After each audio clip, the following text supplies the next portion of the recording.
నమస్తే. ప్రస్తుతం మనతో పాటు సీనియర్ జర్నలిస్ట్ దాము బాలాజీ ఉన్నారు. ఆయనతో మాట్లాడదాం.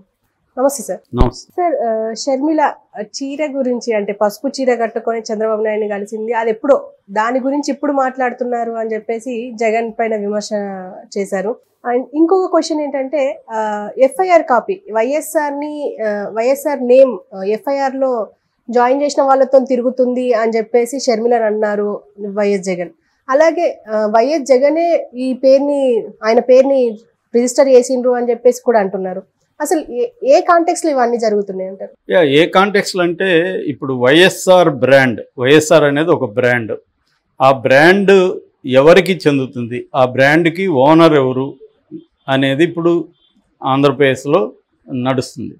ఇది అన్ని చోట్ల ఉంది. ఇప్పుడు ఇందిరాగాంధీ, రాజీవ్ గాంధీ ఫ్యామిలీలో కూడా ఇదే ఉంది. Indira Gandhi brand Congress brand. Indira Gandhi brand ఎవరంటే సోనియా క్లెయిమ్ చేసుకునింది, కానీ మేనకా గాంధీకి వెళ్ళలేదు. అందుకనే మేనకా గాంధీ బీజేపీలోకి వెళ్ళిపోయింది.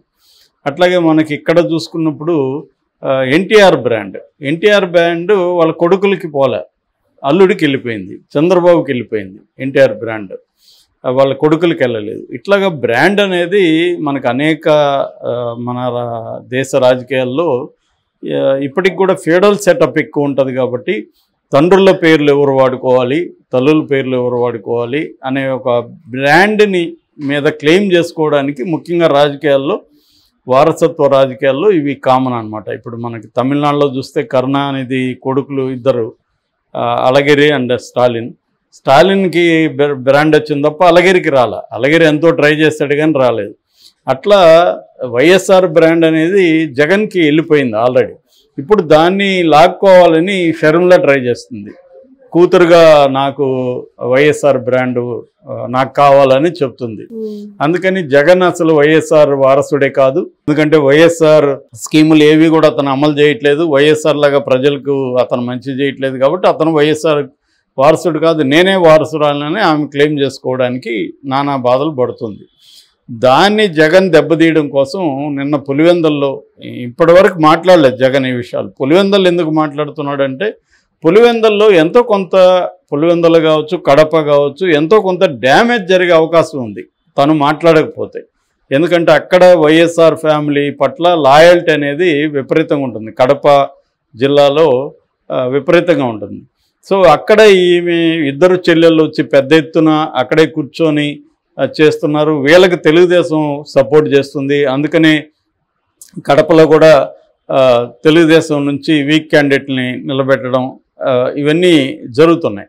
అందుకని ఈ క్రమంలో జగన్ మాట్లాడకపోతే మనకు నష్టం అని చెప్పి నిన్న పులివెందుల్లో నామినేషన్ వేయడానికి వెళ్ళినప్పుడు జగన్ మాట్లాడుతూ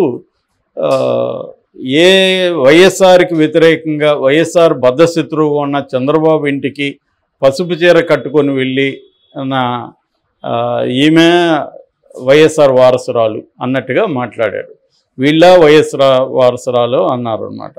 అంటే ఎవరినైతే వైఎస్ఆర్ని ఈమె క్లెయిమ్ చేస్తుంది, కానీ వైఎస్ఆర్ని వేధించింది ఎవరు చివరిలో? చంద్రబాబు. అట్లాగే వైఎస్ఆర్ని ఎఫ్ఐఆర్లో పెట్టింది ఎవరు? కాంగ్రెస్. సో ఇట్లాగా కాంగ్రెస్, తెలుగుదేశం వైఎస్ఆర్కి నష్టం చేశాయి. వైఎస్ఆర్ని మహామేత అని చెప్పి, వైఎస్ఆర్ 1,00,000 కోట్లు తినేశాడని చెప్పి బీభత్సంగా ప్రచారం చేసింది ఎవరు? తెలుగుదేశం, చంద్రబాబే కదా. మరి చంద్రబాబు దగ్గరికి పసుపు చీర కట్టుకొని వెళ్ళావు నువ్వు అనేది కామెంట్ చేశాడు. ఆయన కామెంట్ చేసింది ఏమంటే, ఏ చీర కట్టుకున్నావు అనేది కాదు అక్కడ కాంటెక్స్ట్. పసుపు చీర ఎందుకు కట్టుకున్నావు అనేది కాంటెక్స్ట్. అంటే పసుపు వాళ్ళతో నువ్వు కుమ్మక్కయ్యావు, పసుపు పార్టీతో కుమ్మక్కయ్యావు అని చెప్పడానికి కాంటెక్స్ట్గా వాడుకున్నాడు.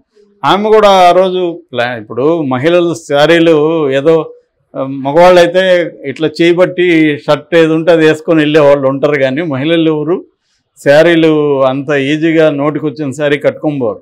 ఖచ్చితంగా ప్లానింగ్ ఉంటుంది. అందులో చంద్రబాబు లాంటి వాళ్ళ దగ్గరికి వెళ్తున్నప్పుడు ఏ శారీ కట్టుకోవాలి, ఎలా ఉండాలి, ఇవన్నీ ప్లాన్ చేసుకున్నా కదా. ఏమీ లేదు, ఆమె ప్లాన్ ప్రకారమే పసుపు చీర కట్టుకుపోయింది. అప్పట్లో తెలుగుదేశం వాళ్ళు కూడా అనేక పోస్టులు పెట్టారు, పసుపు చీర కట్టుకొని వచ్చిన వైఎస్ఆర్ కూతురు అని పెట్టారు అప్పుడు వాళ్ళు కూడా. సో అదే కాంటెక్స్ట్లో జగన్ అన్నాడు, నువ్వు పసుపు పార్టీ దగ్గరికి పసుపు చీర కట్టుకొని పోయావు అన్నాడు. దాన్ని డైవర్ట్ చేసి దాన్ని వ్యతిరేకించవచ్చు. జగన్ అవును నేను కట్టుకొని వెళ్ళాను తప్పేంటని అనొచ్చు. కానీ ఈమెం చేస్తుంది, చెల్లి చీర మీద మాట్లాడే అన్న అంటుంది. అదే తెలుగుదేశం వాళ్ళు కూడా అంటున్నారు. అంటే విషయాన్ని డైవర్ట్ చేసి డైల్యూట్ చేసి చెల్లి చీర గురించి మాట్లాడే అన్న ప్రపంచంలో ఎక్కడైనా ఉంటాడా అని తెలుగుదేశం వాళ్ళు మాట్లాడడం. చెల్లి ఆమె వేరే చీర మీద మాట్లాడలేదు కదా, అతను ఏ చీరలు కట్టుకుంటుంది అనేది మాట్లాడలేదు కదా. ఒక కాంటెక్స్ట్ నుంచి బయటికి తీస్తే విషయం ఇట్లాగే ఉంటుంది. అది తెలిసే తీస్తారనమాట. కాంటెక్స్ట్ని డైవర్ట్ చేయడానికి ఈమె కూడా తీస్తుంది. అది కూడా ఏంటి, వేలాది మంది మగవాళ్ళ మధ్య చెల్లెల చీర గురించి మాట్లాడాడంట. చెల్లెల చీరల గురించి బట్టల గురించి ఆయన మాట్లాడలేదు. నువ్వు ఏ పార్టీలతో కుమ్మక్కవుతున్నావు? వైఎస్ఆర్ని వేధించిన తెలుగుదేశంతో, వైఎస్ఆర్ని ఒక దొంగగా ఎఫ్ఐఆర్లో పెట్టిన కాంగ్రెస్తో నువ్వు ఉన్నావు.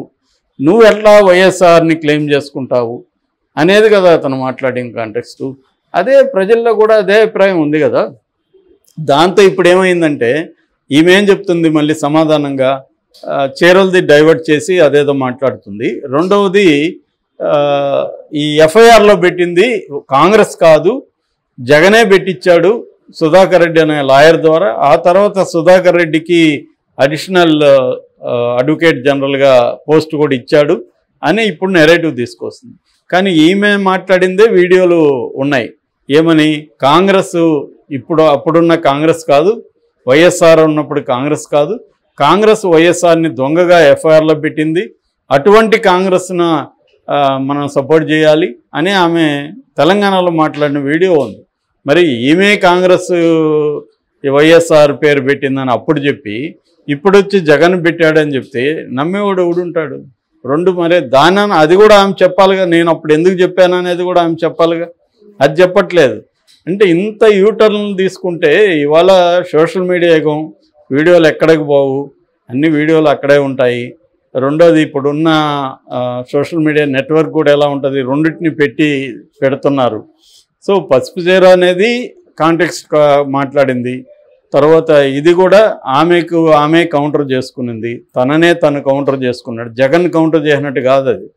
ఆమె చెప్పింది కాంగ్రెస్ పార్టీ మా నాన్న పేరు ఎఫ్ఐఆర్లో పెట్టారు, ఒక దొంగగా ముద్ర వేసి ఆయన ఇమేజ్ని దెబ్బతీయడానికి కాంగ్రెస్ ట్రై చేస్తుంది. అది వాస్తవం. ఆమె చెప్పింది అప్పుడు వాస్తవం. ఇది అబద్ధం. సుధాకర్ రెడ్డి పెట్టాడు అనేది అబద్ధం. ఇప్పుడు ఇది చెప్తుంది ఆమె. ఎందుకంటే కాంగ్రెస్ పార్టీ ఏం చేసిందంటే వైఎస్ఆర్ లెగసీని ప్లాన్డ్గా పక్కన పెట్టాలని ట్రై చేసింది కాంగ్రెస్ పార్టీ. ఎందుకంటే వైఎస్ఆర్ లెగసీని మనం ముందుకు తీసుకెళ్ళకూడదు అనేది చేసింది. ఎందుకంటే వాళ్ళకి వైఎస్ఆర్ అలా ఎదగడం సోనియా గాంధీకి ఇష్టం లేదు. ఎవరు కూడా ఏ లీడర్ కూడా కాంగ్రెస్లో ఒక ఇండిపెండెంట్ లీడర్ ఎదగడం అనేది కాంగ్రెస్ పార్టీకి ఎప్పుడు ఇష్టం లేదు. ఈవెన్ పీవీని ఎంత అరెస్ట్ చేసిందనేది పీవీ మీద బయోగ్రఫీ రాసిన వినయ్ సీతాపతి ఆఫ్లైన్ అని బుక్ రాశాడు. తెలుగులో కూడా నరసింహుడు అనే పేరుతో ట్రాన్స్లేట్ అయ్యొచ్చు. దాంట్లో పిఎం చనిపోయిన తర్వాత, ఆయన పిఎంగా ఉన్నాడు, ఆయన చనిపోయిన తర్వాత, పివి నరసింహారావు చనిపోయిన తర్వాత కనీసం కాంగ్రెస్ పార్టీ ఆఫీస్కి తీసుకోవడానికి కూడా ఈమె అలో చేయలేదు. అక్కడ ఆయన్ను ఖననం చేయడానికి కూడా అలో చేయలేదు కాంగ్రెస్ పార్టీ. నిజానికి దేశంలో నెహ్రూ తర్వాత అనేక విప్లవాత్మక మార్పులు తీసుకొచ్చిన వ్యక్తి పివి నరసింహారావు సంస్కరణల దీంతో. ఈమె సోనియా గాంధీ అతి దారుణంగా అవమానించి ఆ బాడీని హైదరాబాద్ పంపించేసి, వాళ్ళకి ఎవరికి ఇష్టం లేదు, బంధువులకి ఎవరికి ఇష్టం లేదు, అక్కడే ఖననం చేయాలి. అక్కడ ఖననం చేస్తే రేపు పొద్దున మనం వెళ్లాల్సి వస్తుంది కదా ఆయన వర్ధంతికి జయంతికి అని సోనియా గాంధీ ఆయన్ని చేయనీయకుండా చూసుకుంది. అలాంటి కాంగ్రెస్ పార్టీ వైఎస్ఆర్ని కూడా డిస్క్లెయిమ్ చేసుకుందాం అనుకున్నది, దూరం పెట్టేద్దాం అనుకున్నది. అది జగన్కు ఉపయోగపడింది. జగన్ క్లెయిమ్ చేసుకున్నాడు. నిజానికి కాంగ్రెస్ కదా క్లెయిమ్ చేసుకోవాలి, కాంగ్రెస్ పార్టీలో కదా వైఎస్ఆర్ ఉన్నాడు. కానీ కాంగ్రెస్ పార్టీ ఎందుకు క్లెయిమ్ చేసుకోలేదు? సో ఇదంతా కూడా గతంలో ఇదే శర్మలో మాట్లాడి ఇప్పుడు వెళ్ళి నేను కాంగ్రెస్ పార్టీ కాదు వైఎస్ఆర్ని కాంగ్రెస్ పార్టీ బాగా గౌరవించిందని మాట్లాడితే ఎవరు నమ్ముతారు? ఇవన్నీ ఇటీవల చరిత్ర కదా, పాతది కూడా కాదు. పైగా ఈ మాట్లాడిన వీడియోలే ఉన్నాయి. సో ఇక్కడ ఏంటంటే రాజకీయాల్లో ఎంత యూటర్న్లు తీసుకోవడం అనేది అందరూ చేస్తారు. కానీ ఆ యూటర్న్లకు కూడా ఏదో ఒక సమర్థన ఉండగలగాలి. నేను అప్పుడు ఎందుకు ఇట్లా మాట్లాడాను, ఇప్పుడు ఎందుకు ఇలా మాట్లాడుతున్నాను చెప్పగలగాలి. యూటర్న్ తీసుకోవద్దని కాదు. అది చెప్పలేనప్పుడు ఏమవుతుందంటే ప్రజల్లో క్రెడిబిలిటీ పోతుంది. ఇప్పుడు షర్మిలకి అదే ప్రాబ్లం. షర్మిల స్ట్రైట్ ఫార్వర్డ్ రాజకీయాలు చేయట్లే, తను కూడా క్రెడిబిలిటీ కోల్పోతున్న రాజకీయాలే చేస్తుంది. దీనివల్ల ఆమెకి నాకు తెలిసి ఏమి ఒరగదు. ఇప్పటివరకే ప్రామినెంట్గా ఎవరు ఆమె పార్టీలో చేరలేదు, వెళ్ళి ప్రజల్లో కూడా పెద్ద స్పందన లేదు. అవన్నీ చేయాలంటే ఆమె చాలా కష్టపడాల్సి ఉంటుంది. ఈ యాటిట్యూడ్తో అయితే ఆమె వెళ్ళడం చాలా చాలా కష్టం. ఇప్పుడు ఏంటంటే ఆమె చంద్రబాబుకు ఉపయోగపడుతుంది కాబట్టి చంద్రబాబు తెలుగుదేశం మీడియా హెల్ప్ చేస్తున్నారు. రేపొద్దున అది పనికిరాదు అనుకున్నప్పుడు ఆమెను పక్కన పడేస్తారు. అదే జరగబోతుంది.